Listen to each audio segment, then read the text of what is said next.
Last week, I got a call from Sarah.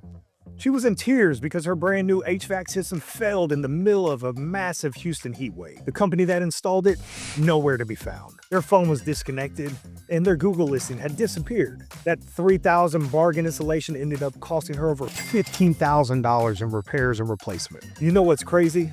According to the Better Business Bureau, HVAC scams made up a huge portion of home improvement fraud cases last year.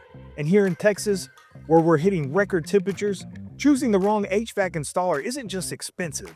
It could put you and your family's safety at risk. So in this video, I'm going to show you exactly how to choose an HVAC installer you can trust. I've been in this industry for years, and I've seen it all, from unlicensed contractors using refurbished parts to fly-by-night operations that disappear as soon as the problems arise. By the end of this video, you'll know the 7 critical steps to finding a trustworthy installer. And more importantly, why going with the cheapest bid could be the most expensive mistake you'll ever make for your home.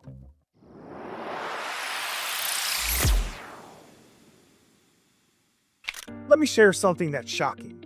According to the U.S. Department of Energy, a poorly installed HVAC system can waste up to 30% of your energy. That's like throwing away a third of your utility bills every single month. And trust me, in our Houston summer, that adds up fast. All right, so let's break down exactly how to choose an HVAC installer you can trust. So here's something that happened just last month. We got a call to fix a system that was installed by an unlicensed contractor, and it was so badly done that it nearly caused a house fire. Y'all, this is serious stuff. Here in Texas, you absolutely need to make sure that they have their TDLR HVAC contractor's license. It's not just some piece of paper. It means they've proven that they know what they are doing and they're following all the safety codes. When you're checking out an installer, ask to see their license number right up front. A trustworthy company will be proud to show you their credentials. And don't just take their word for it. Go to the TDLR website and verify it yourself.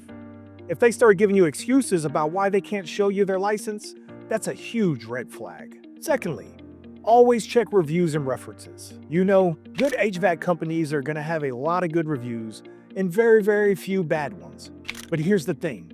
You need to know how to read these reviews smart. Look at their Google reviews, their Yelp, and everything. But don't just look at their star rating. Pay attention how they handle negative reviews. Are they responding professionally? Are they actually solving problems? And here's a pro tip. Look for reviews that mention specific details about the installation process. Those are usually more reliable than vague 5-star ratings. Thirdly, get detailed quotes and compare the scopes. Now this is where a lot of folks get tripped up. So trustworthy installers, they provide quotes detailing things like equipment, warranties. And let me tell you about a customer we had last summer. He showed me 2 quotes. One was half the price of the other. Looked great on paper, right?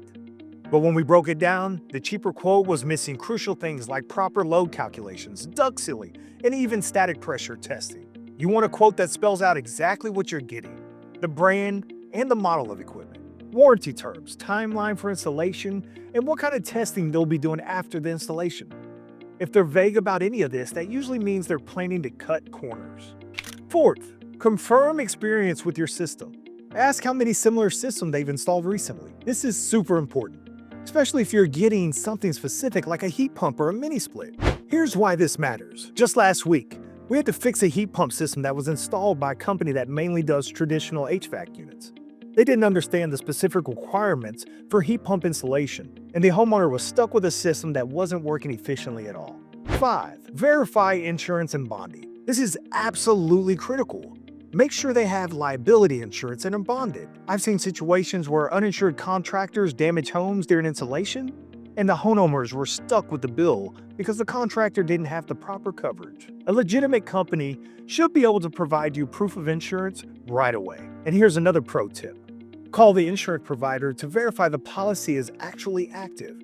You'd be surprised how many contractors show expired certificates. 6. Evaluate communication and professionalism. A reliable installer explains options plainly, answers questions without a bunch of jazzy sales jargon, and provides clear timelines and costs. If they're pushing you to make a decision right now or using high-pressure sales tactics, that's a huge red flag. You want someone who's going to take the time to explain things like manual J load calculations. It's how we determine the right size your system for your home, and who's willing to answer all of your questions. If they're dodging questions or getting defensive, best to just move on. 7. Check warranty and support terms. Look for at least a year on labor and up to 10 years on parts, with clear maintenance plans in place. But here's what most people don't know. The manufacturer's warranty is only valid if the installation is done by a licensed contractor. So if you go with an unlicensed installer to save money, you might void your warranty without even knowing it. And speaking of warranties, let me share something really important about protecting your investment. If you want our complete HVAC warranty protection guide that shows you exactly what you should be covered and what questions to ask, check out the link below. So why is all this so important? Let me break it down with some of the real numbers. A quality HVAC installation might cost between $7,000 and $10,000, depending on your system. Those bargain deals that come in way below that, they often lead to higher energy bills. We're talking 20–30% higher every month, plus repairs and early replacements costs that can easily hit $15,000 or more. Remember Sarah from the beginning of this video? She thought she was saving money, but that cheap installation ended up costing her 5 times more than if she had gone with a qualified contractor from the start. Don't let this happen to you. Look, choosing an HVAC installer is one of the most important decisions you'll make for your home. It affects your comfort, your safety, and your wallet. Take your time, do your research, and use those 7 steps to find someone that you can trust. Now, if you want to learn more about protecting your HVAC investment, check out my next video, where I break down exactly what maintenance you need to do to keep your system running efficiently for years. I'll show you how to spot early warning signs of problems before they become expensive repairs. Click the video on the screen now to learn more. Remember, when it comes to an HVAC installation, doing it right the first time isn't just about comfort. It's about protecting your family and your investment. I'll see you in the next video.